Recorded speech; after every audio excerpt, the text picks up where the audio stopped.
Hey everybody, Corey here coming at you with another knife video. I've been pumping these out lately, but I really wanted to make this one because it does not elude me that the past 3 knives that I put on this channel, I've basically said, not that good, right? Like regardless of price point, regardless of reputation, they just haven't done it for me, right? And I don't want you guys to think that I just hate every knife. You know, one of the pieces of feedback that I generally get sometimes is that I'm really hard on these knives. And you know what? I'll admit it, I am. But that's because I've experienced so many great knives over the years, and I've got 5 right here that I have not reviewed on the channel that I just want to get in front of you to show you, 1, what's coming up, and 2, to prove that I don't just hate every single knife that has ever been made. So there's no script for this. I'm not going to do full reviews on these knives, but I'm just going to talk to you about why I like them, why they're amazing to me, and you know, why I feel the way that I do about them. And again, just to I promise you, there's positivity here. There is positivity here. So without further ado, in no particular order, let's start taking a look at these. The first knife up, the Emp EDC Nimble. This is the black-wash and brass anodization model. This knife is amazing. This knife is everything that the Hoback Sumo should have been. We're looking at like 3 inches of blade here, right? This has one of the glassiest, drop shuttiest actions I've ever felt on a 3-inch blade. It's impressive because there's no blade play, there's no centering issues, there's no lock rock.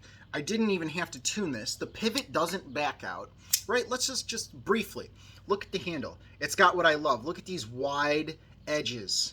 Look at these wide kind of chamfers. I'll call them chamfers. They make the knife almost feel rounded while still giving you enough to grip on. Oh, by the way, it's a relatively small 3-inch knife. So what did they do?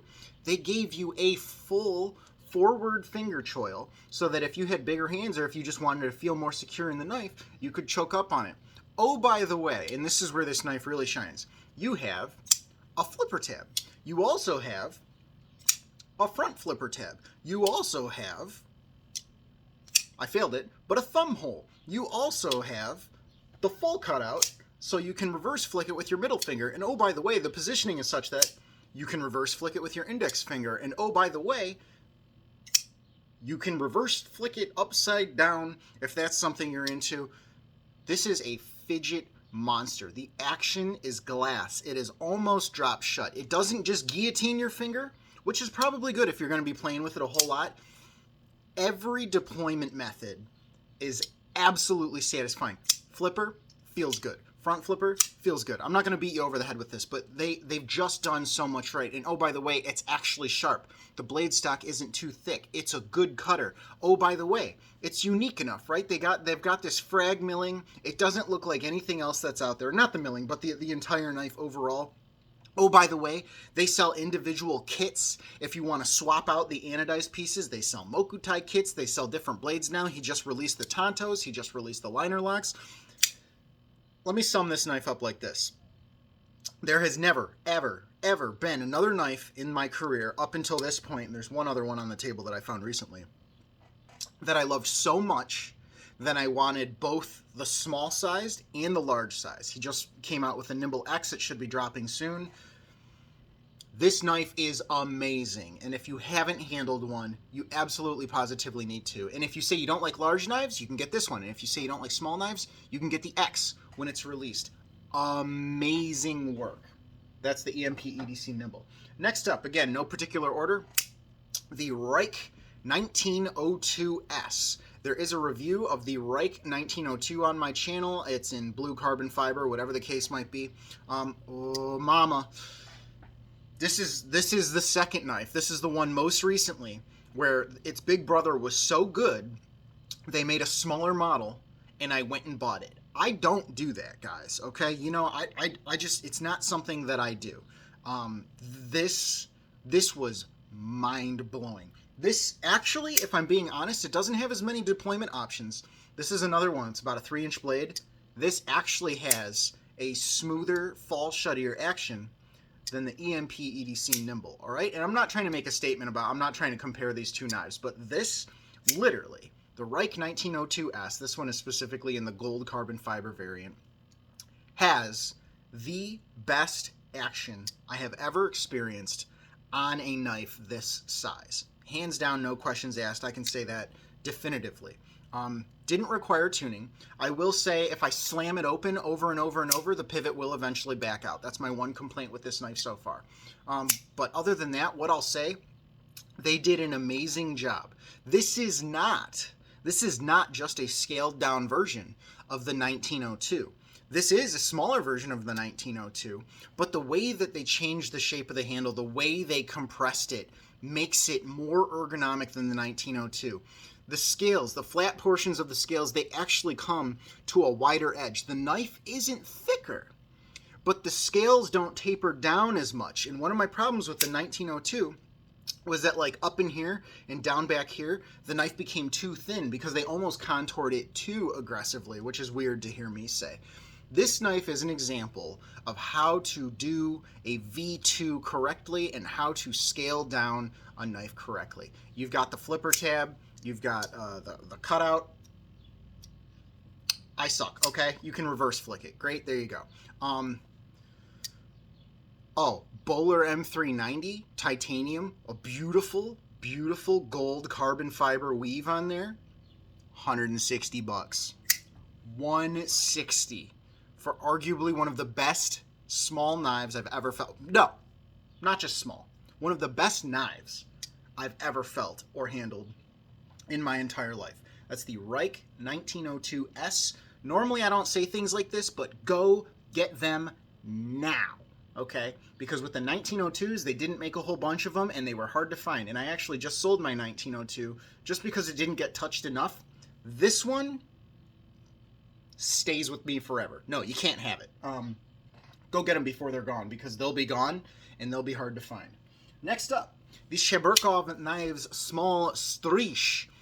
This one, it's kind of hard. I mean, it's really hard to get a hold of now because it's a Russian knife. It's a Russian knife from a Russian maker. So obviously with everything going on in the world right now, you're going to run into some issues there. This one, kind of just wanted to put it out in response to my previous review of the Chebrikov Scout, which I actually purchased because this knife was so good that I immediately, 2 days later, went out and threw $500 at a Chebrikov Scout too, because I just had to have it. This knife has amazing ergos. It's absolutely stunning. Even if you don't get the Damasteel blade, I think this variation is just drop dead gorgeous. The carbon fiber is gorgeous. The anodization is gorgeous. The jimping is effective. The action is just pure glass. This is another amazing knife because it's small and it's relatively thin, and yet it still has a glassy, gravity shut action. It is, it's so good. And if you can get your hands on one, I would recommend trying to do it. It's sharp, it's not too big, it's not too heavy, all the work is done beautifully. It's awesome, and you can front flip it too, by the way. I know you didn't get that on camera, but there you go. It's got jimping on the front. You can front flip it along with the thumb stud. That's pretty cool.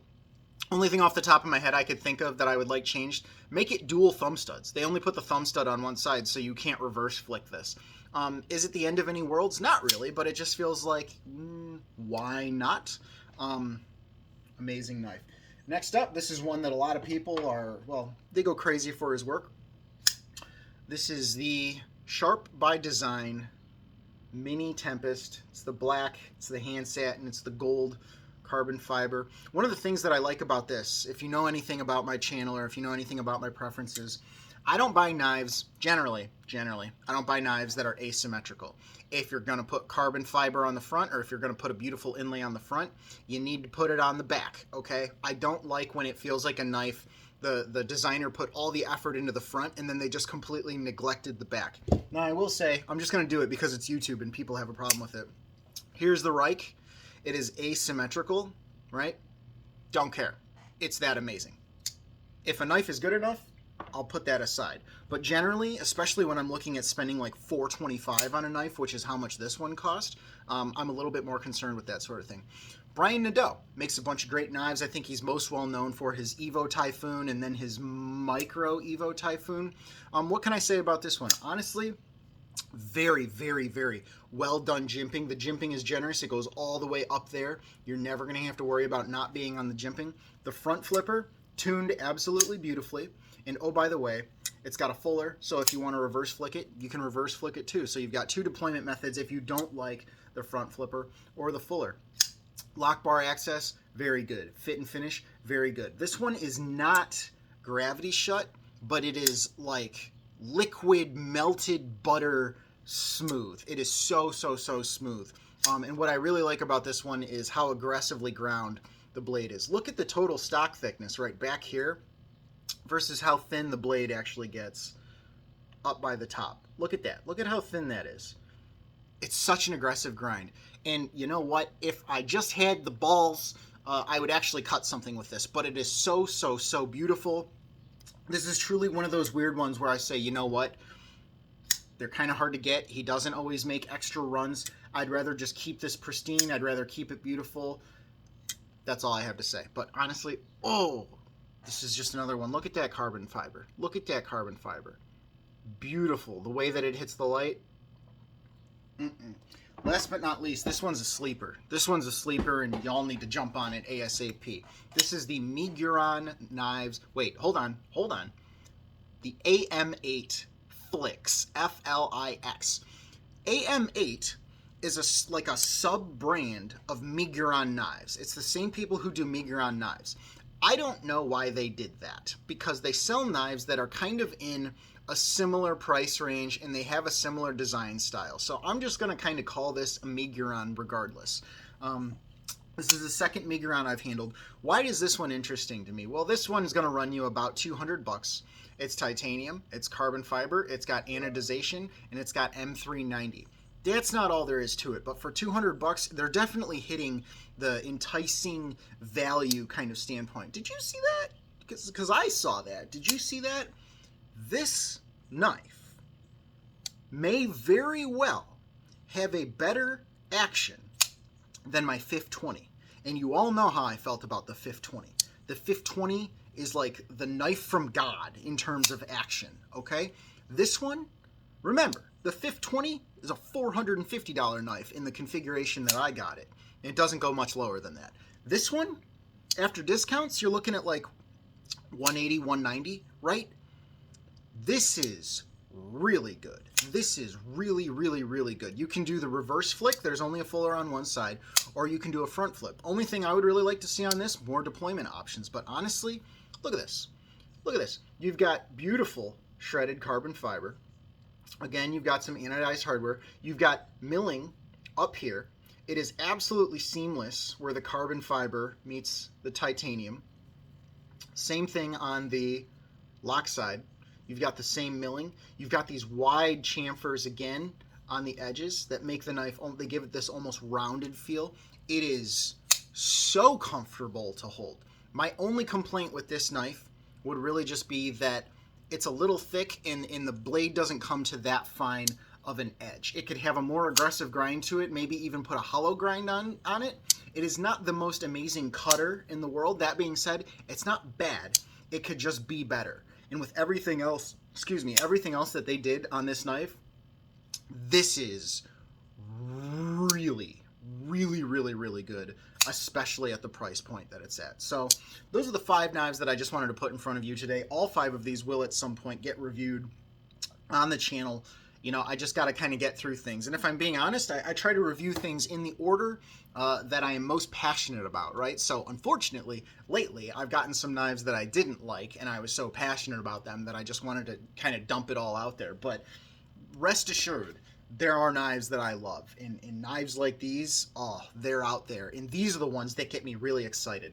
These are the ones that I want to show you guys and that I want you to know about, because these are the ones where I say, you've got to go get one of these. If you can and you like it, you absolutely have to go get one of these. Anyhow, nice seeing you guys. Wanted to bring a little bit of happiness to the channel for once.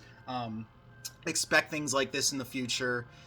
I'm pretty much down to only the knives that I like for the remaining reviews, so it's going to be a good time. Anyhow, love you guys. See you next time.